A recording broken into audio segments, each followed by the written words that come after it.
Hello, my name is Amit Arora. I am an ex-banker. I have worked for India's leading banks like HDFC Bank and India's leading mortgage player, LIC Housing. After completing my corporate journey, I have started my company and we have a team of 50 dedicated relationship managers who can attend your loan inquiries. So we have got tie-up with more than 40 banks and NBFCs.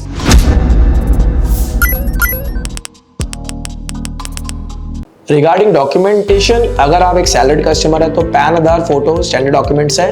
आपका 3 महीने का pay slip लगेगा, 6 महीने का bank statement लगेगा, 2 साल का form 16 and ITR लगेगा just to confirm your employment stability and property के डॉक्यूमेंट्स लगेंगे जो आप खरीद रहे हैं। अगर आप एक रेप्यूटेड बिल्डर से अंडर कंस्ट्रक्शन या रेडी टू मूव अपार्टमेंट खरीद रहे हैं तो वो पेपर लगेंगे। अगर आप रीसेल में कोई फ्लैट ले रहे हैं जिनसे आप परचेज कर रहे हैं उनकी रजिस्ट्री लगेगी। अगर उन्होंने भी रीसेल में लिया था तो उसकी रजिस्ट्री भी लगेगी, क्लियर कॉपी लगेगी। आप टोकन मनी देते हैं, प्रॉपर्टी ब्रोकर आपको वही डॉक्यूमेंट्स देगा। आपकी प्रॉपर्टी का लीगल टेक्निकल होगा। लीगल होता है कि आप ये प्रॉपर्टी जो एक्वायर कर रहे हैं जिससे क्या वो लीगल ओनर है उसका, जिससे उसने एक्वायर करी थी क्या वो लीगली ओन करते हैं। टेक्निकल होता है क्या property as per authority, as per जो रेगुलेशन होती है, एज पर मैप अप्रूव्ड बनी है या नहीं बनी है और उसकी वैल्यू क्या है। फॉर एग्जाम्पल आप ग्राउंड फ्लोर ले रहे हैं, उस पर एक शॉप बनी हुई है तो पार्शियल कमर्शियल यूसेज है, बैंक शायद डिनाई कर दे ऐसी प्रॉपर्टी। आपका 100 गज का प्लॉट है, 150 गज बना हुआ है या 125 गज बना हुआ है, शायद बैंक डिनाई कर सकता है इसको।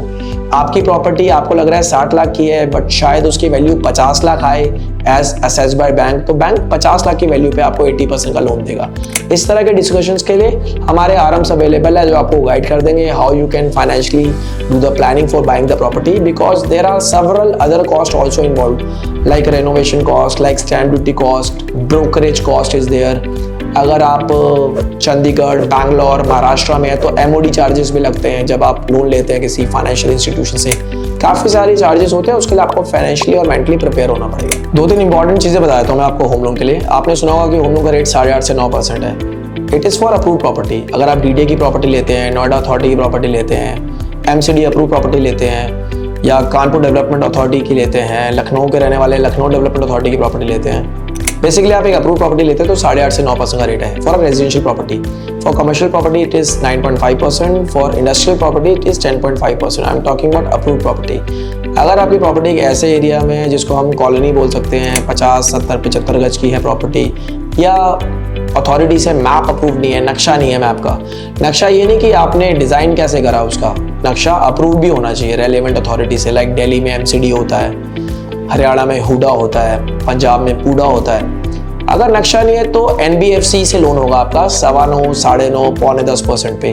1% रेट बढ़ गया आपका, बट ये भी कंसिडर करिए कि 100 गज की प्रॉपर्टी अथॉरिटी से अप्रूव होती है तो कम से कम 1 करोड़ की होती है, और 100 गज की प्रॉपर्टी विदाउट मैप जिसको हम अनअप्रूव कहते हैं वो 60 लाख की होती है, तो 40 लाख रुपए वो प्रॉपर्टी सस्ती है। So 1% rate of interest extra देना लाजमी है and I think it should not hurt your pocket. So उस तरह की ऑप्शंस भी आपके लिए अवेलेबल है, राइट। प्रॉपर्टी 80% फंडिंग होती है, मैं बता ही चुका हूँ। रेट ऑफ इंटरेस्ट आपको बता दिया, मैं आपको फीस भी बता देता हूँ। अगर आप एक सैलरीड कस्टमर है तो फीस लगेगा 2,500, 3,000, 4,000 रुपये। अगर आप किसी मेजर बैंक से लोन लेते हैं, हम सारे मेजर बैंक के साथ काम करते हैं, be it HDFC, ICICI, Kotak Mahindra bank, सारे टॉप बैंक्स हैं। टॉप NBFCs है हमारे पास, PNB housing, Bajaj finance, Indiabulls housing जिसका नाम अब सम्मान हो गया है, GIC हाउसिंग, LIC हाउसिंग जिसका मैं एक्स एम्प्लॉय हूँ। We have got many banks for you and all have different rate of interest depending on the property, जो कि मैंने एक्सप्लेन करा। Now coming to fees part, major banks लेते हैं 2,500-3,000 हज़ार रुपए फीस। NBFC से आप लोन कराएंगे तो 0.5 to 1% होगा। This is for salaried customer.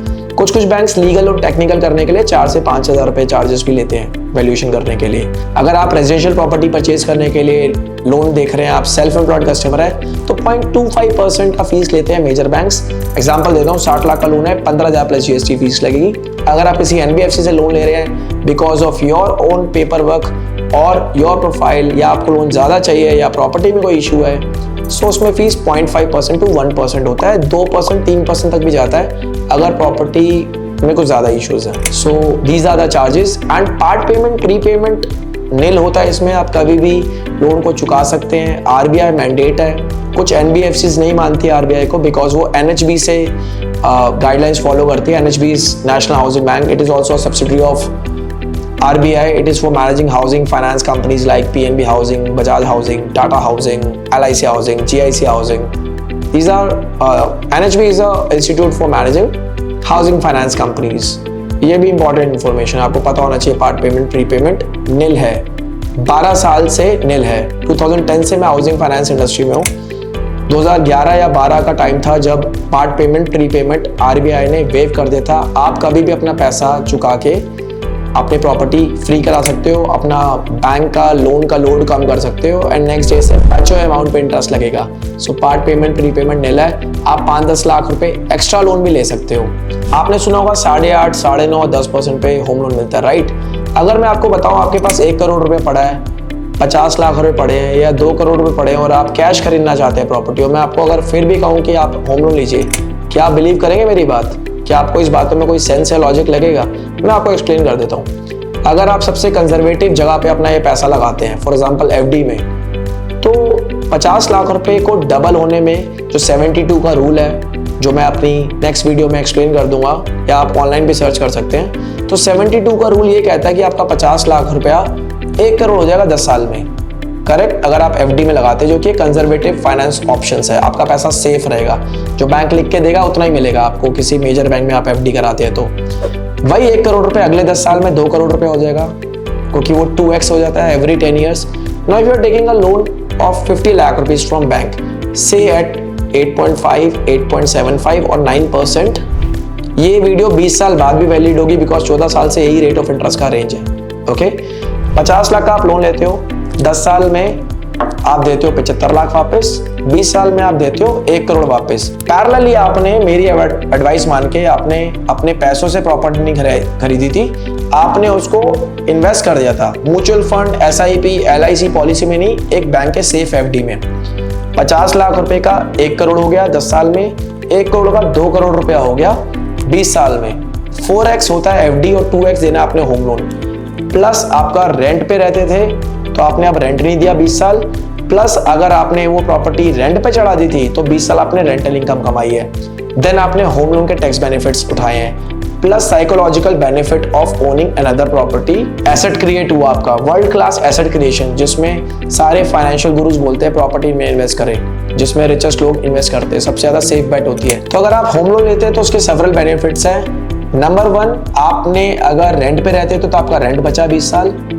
अगर आपने प्रॉपर्टी रेंट पे दी तो आपने रेंटल इनकम कमाई, आपने पैसिव इनकम बनाई 20 साल तक. सेकंड, प्रॉपर्टी एप्रिशिएट हुई होगी. थर्ड, आपका टैक्स बेनिफिट मिला होगा. Fourth, psychological benefit of buying a property और staying in one's own property and several more benefits. So home loan is a magic, you must take a home loan. And बीच में अभी कहीं और से पैसा अरेंज हो जाता है तो आप पार्ट पेमेंट प्री पेमेंट करके अपनी प्रॉपर्टी को मॉर्गेज फ्री करा सकते हो. लोन से आप फ्री हो सकते हो कभी भी. Thank you so much for listening to me, and for more such informative videos, stay tuned and you can subscribe to our channel, and also share this with somebody who might need this information, who is planning an expense, planning his wedding, planning a car, or maybe dream house. Thank you. Anything related to banking you want to ask, anything regarding financial planning you want to ask, you know who to ask. Ask Amit Arora.